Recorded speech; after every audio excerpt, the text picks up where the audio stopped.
has the first question. Thank you very much for a very interesting presentation.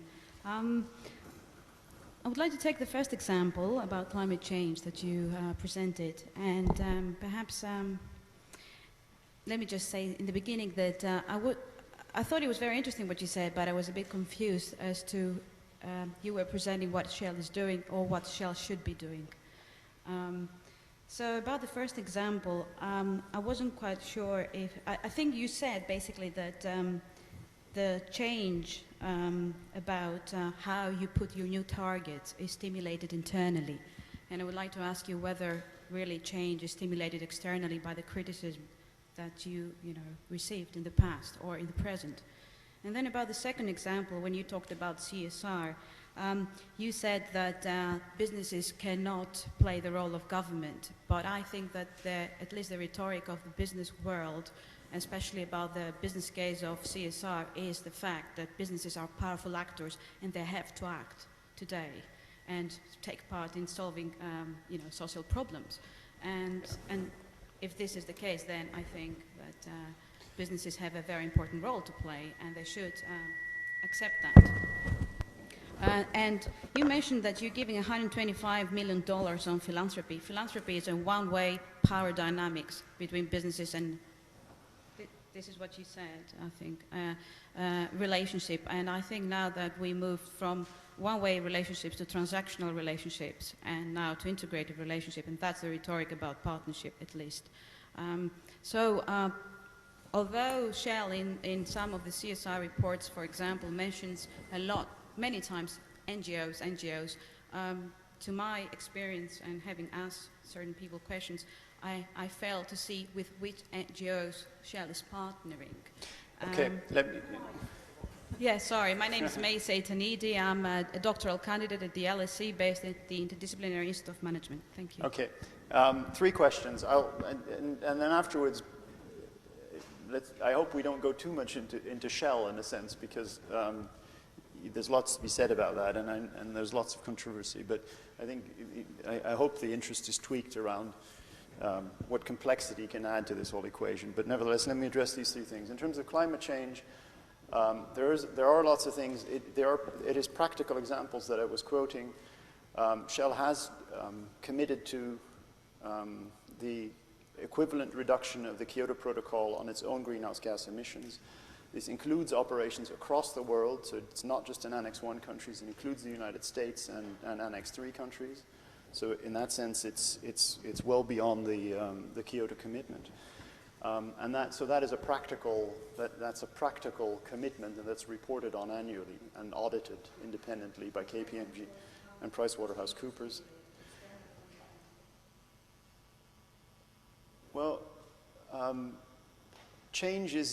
the agenda for change is set through an external, I said the first thing is that the system was brought out of equilibrium about 10 years ago, and that prompted more interactions about, so what are the important issues that we need to work on? And once you embark on that path, you cannot help but escape that climate change is actually something you might want to think about. So what prompts is a question in a paradigm of causality, which I was trying to get away from. But so once you get a systematic dialogue with all sorts of organizations, then climate change is on the agenda, and then you go through the analysis of what you do about it. So yeah, of course, the agenda is set through external interactions. Briefly, well, there were 3 questions, and we just rattled them off one after the other. The second point was on government, the role of government. What I was trying to say is that corporations do have a role in society, but I think the main role is in their impact. They have a huge impact on society.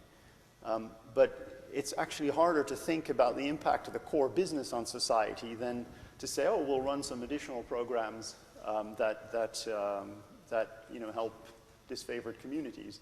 It's much harder to actually say, well, what is the diversity of our own staff, and what are our diversity policies? Are our staff representative of society in the communities where we operate, and so on? Those kinds of things are more difficult. They are a social responsibility, but they're harder things to get to than saying, oh, we'll throw some money at a community. So, and I think those kinds of, so there are legitimate roles of government, and as I said, you know, $50 billion of tax actually buys you something on the government side. The last point is, I mentioned $125 million. It was not philanthropy. It's social investment and philanthropy. The philanthropy piece is less than 10%. Traditional corporate philanthropy. Most of it, actually about a third of it, is community development programs in Nigeria, which is the biggest chunk, because that's where the biggest challenges lie. And they are programs that are in philosophy and approach are completely comparable to what DFID or USAID or any aid organization would do in terms of capacity building and not putting money into bricks and mortars, but trying to, so it is a mix of true social investment and a little bit of philanthropy that does have that relationship of that one-sided relationship.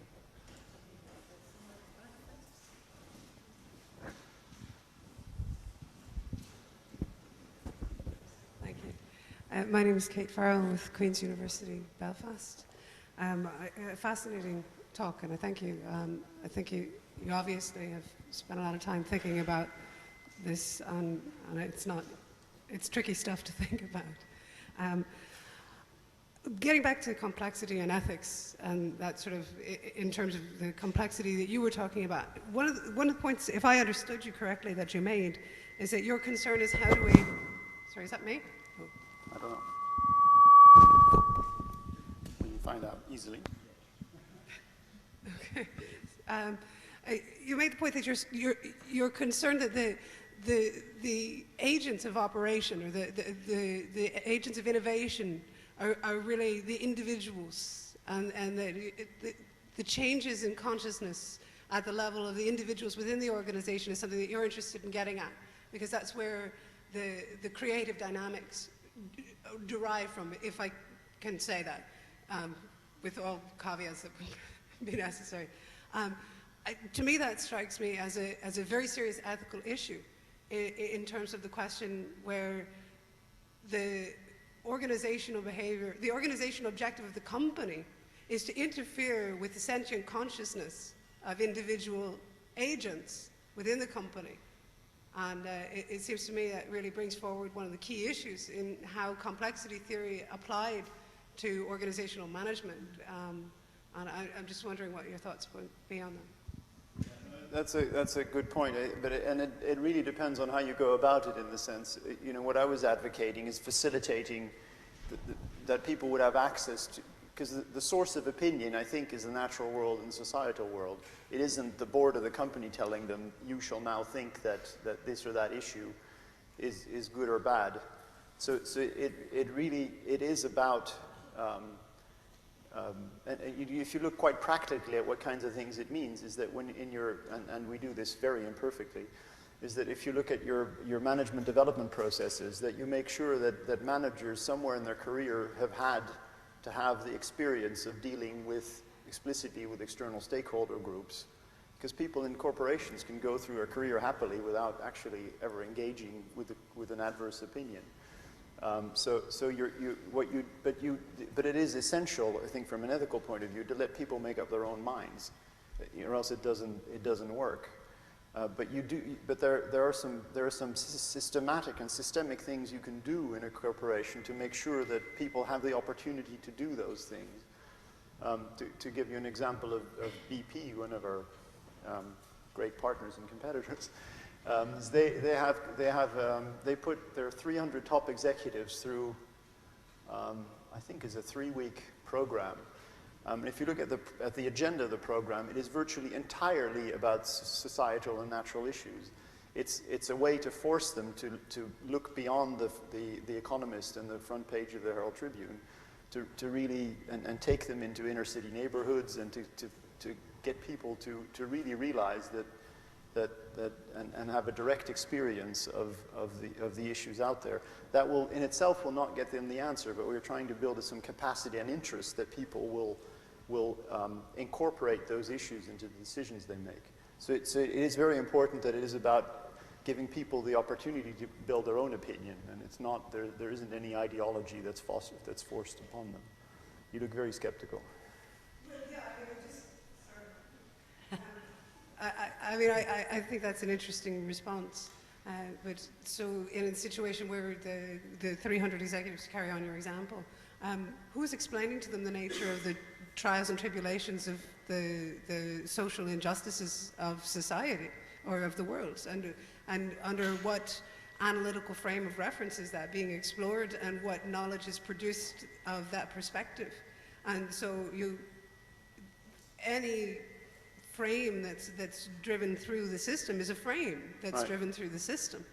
And so it seems to me that, and I'm not saying I have answers here so much as that it seems to me that this is one of the core issues of the ethics of the whole question, because if we recognize that knowledge is produced as much as it is discerned, Right. Which I think generally we're in agreement to at some level in this room on that if we understand it in that context, and we look at that you want to create new forms of knowledge by creating new opportunities to understand questions in new ways, who decides who decides what's channeling through the system? That you still have, who's setting up the frame? And there is a question there of how is the default structure of that knowledge being configured, if I can put it that way. And we are talking about ways in which human consciousness is interfered with that human beings may not be conscious of. So, that's right. But if the alternative is to sit down and do nothing, it's sort of. But yeah, I mean, sources of knowledge and authority is a real dilemma. One of the things I ran in my previous job. To give you another example, is I was responsible for sustainability policies for the Shell Group.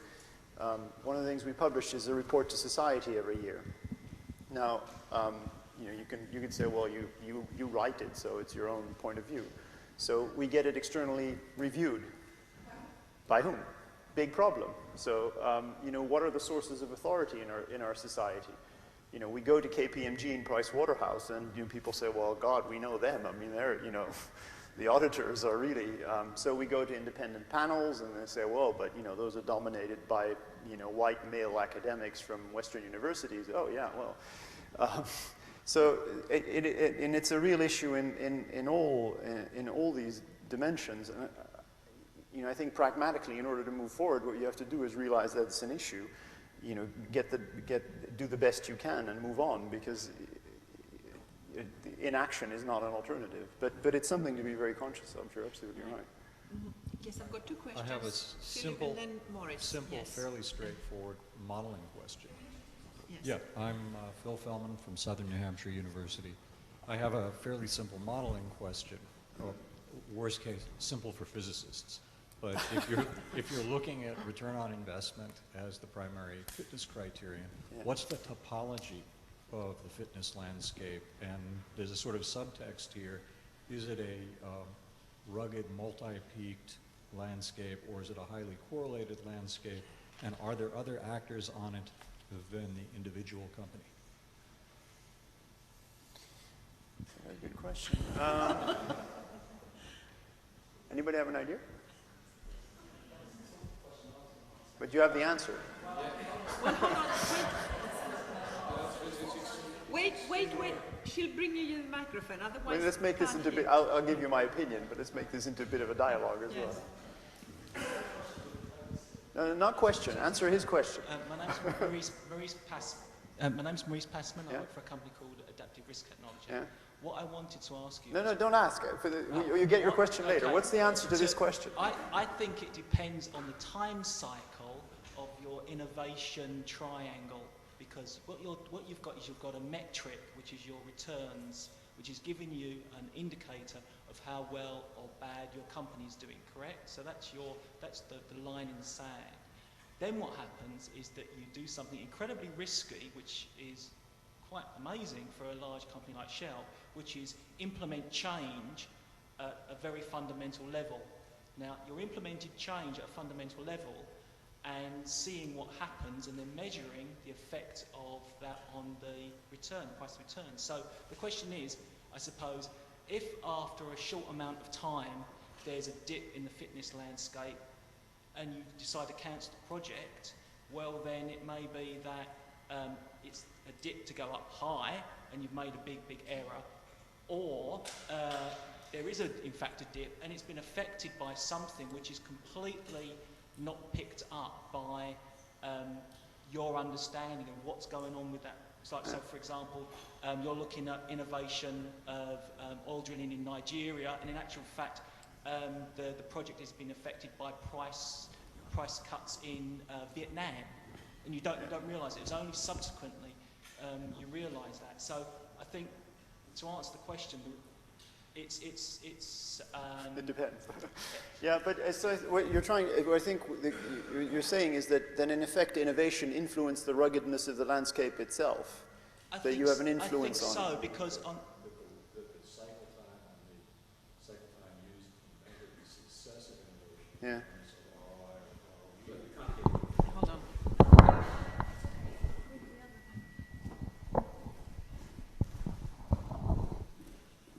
As I understood it, the answer was the ruggedness of the landscape would be a function of the metric that was used, the cycle time, in assessing ROI or ROE.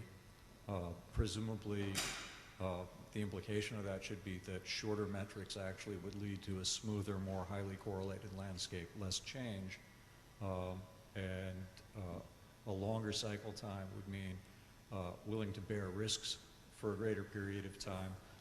A bit like Michael Lissac's notions of patching and simulated annealing, that you're willing to take a certain amount of financial loss for a certain period in order to get down off a local maxima and head towards a global maximum. But it still leaves me thinking about this very fundamental question: how are you, in formal mathematical terms, defining your fitness landscape? Does it have a correlation interval, and what are the characteristics if it does? Yeah, I think my experience is that the language and the game of corporate planning is with smooth landscapes. We assume when we make 5-year plans that things are incremental and you take it continuous from the past, etc. Now, the only thing that If I could just briefly interrupt, I used to work for Chevron in the executive staff and logistics and trading, and those 5-year projections, I used to write them, often for our partners because they couldn't come up with the numbers. And I should like to quote from Nobel Prize winning economist Fred Kahn, who said that the greatest lesson he learned from working in the War Department was, if you torture those little numbers long enough, they'll say anything. Yeah, but so that gets into my but. I think the reality, as you observe it, of the landscape is that it has multiple peaked, but also that actually people's business intuitions do recognize that. Now, the methodology that Shell as a corporation has to deal with that is this scenario planning methodology, to force people to think about vastly different futures in order to get out of that incrementalism.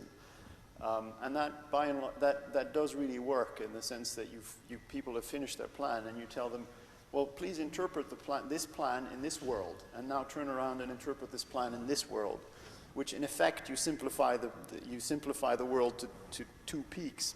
But that already gets people thinking about that. It's imperfect, but so the answer is, the reality is it's multiple peaked. It's a very rugged landscape. People are uncomfortable with that, so they play the game as if it were smooth, but I think savvy business people really know it isn't. So. Okay. We've got 5 minutes, and now Peter wants to ask a question, and there's another one there. So let's see if you can answer quickly. Yes, Peter Corning, the Institute for the Study of Complex Systems. Actually, I had several things I wanted to do, some comments and a question, but I'll boil it down to just 2 items. One is a comment on fitness landscapes. I'm familiar with that work on fitness landscapes because it goes back to the work of Sewell Wright in evolutionary biology, and it really comes out of an evolutionary paradigm as modified by the work of Stuart Kauffman in the late 80s and early 90s. And I think we need to be cautious about applying those mathematical models to the real world. There's an old poem which provides a good analogy, a limerick. Remarkable truly is art, see elliptical wheels on a cart. It looks very fair in the picture up there, but imagine the ride when you start. And I think that really applies here. Just let me give you one example. You may be able mathematically to describe multiple fitness peaks, but in fact, crossing the saddle, as they say in this theoretical paradigm, from one fitness peak to another may lead to extinction. That's something that Sewell Wright showed in the 1930s, and I think it applies also to how businesses should think about trying to get from one peak to another. The risks can very definitely outweigh the potential benefits. My question was this. Royal Dutch Shell and perhaps BP are perhaps models in thinking about the implications for climate change and trying to do something about that in relation to their business practices.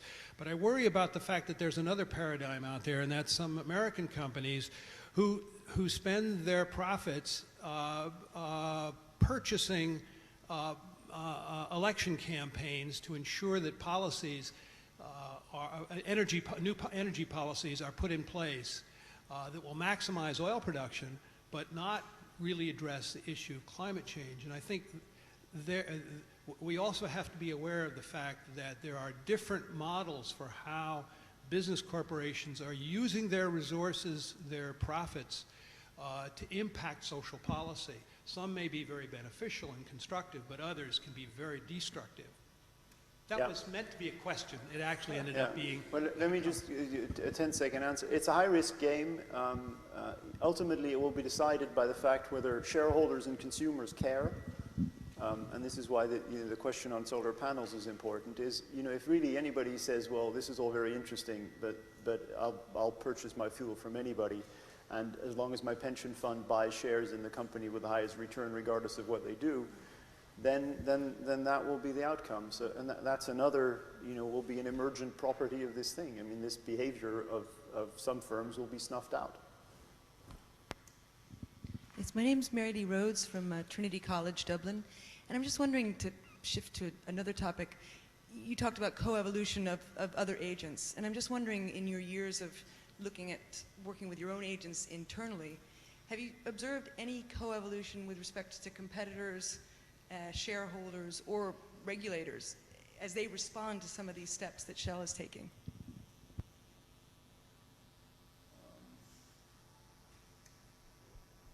It's very hard to say. I mean, I think very much the jury's out on that, as I was commenting on consumer choice and shareholders and so on. I mean, it does have I'm sure there's an indirect influence in the sense that, we provide advice to the UK government when they decide on implementing a carbon trading mechanism and say we think it's important and we'll be one of the first to do a trade. So some of those things I think do support, but it's very much, I think it's very, very early days to say whether this makes any difference at all. And that ultimately will also determine whether companies will stick with this in reality. So if you get punished, that's an inverse fitness criteria.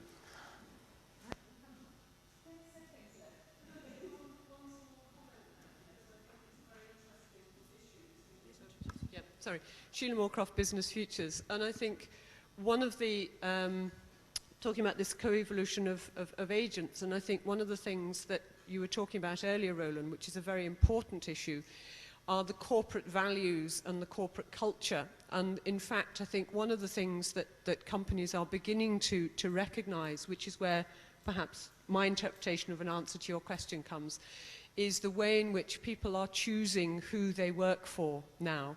And that it's not the pay. The pay is a basic, again, it's a key fitness criteria, but it's the values, it's what does this company stand for. Is this an organization where I am going to feel comfortable, which perhaps comes back to some of the issues you were raising about who actually decides. It's actually the people who choose to be there.